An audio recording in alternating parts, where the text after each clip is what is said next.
انسان چې ټنګ ټکور ووري په دې باندې خوند والی معنا دا سر سره او خوځي او دا ولي وسره او خوځي او لا سنا نو د امام ابو حنیفه او د امام شافعی رحمه الله خپل فتوا دا چې د سړي د ایمان نخلاص شو. دا څومره خطرناکه خبره ده. یو مولام شرط پر منبر باندې ونه ویل چې اقل وګوره په دې مسله باندې د مذهب نه وځي بلکې د ایمان نه وځي. وجه دا چې سړي د ګیره خري او دا ټنګ ټکور دی کوي خو چې صرف د ازما جيب او د خېټه بیډه کې دا خیر دی. لیکن په بل طرف باندې د محمد رسول الله یو صحیح حدیث به هغه باندې چې کله انسان عمل شروع کړي نو بس باندې به پیرین راشي. کله به یو خبره کوي او کله به بل خبره کوي. وجه دا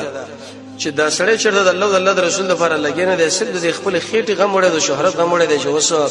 کبدي کې سړی د ایمان نام خلاصي کې خیر د اخلاص د شي خو چې د رسول الله د حدیث بلاک وشي مقابله وشي سماج د قشن دستر کې انسان بده چې استعمال کې الله رسول په خبر کېږي زمونږ الله بده چې انسان له ور شي خبر استر کې وردرنه کې او د قشن د قلعي ویلډینګ به ورغونه کې ورواړي او د لاس کې به د سکروټ ورکی د ور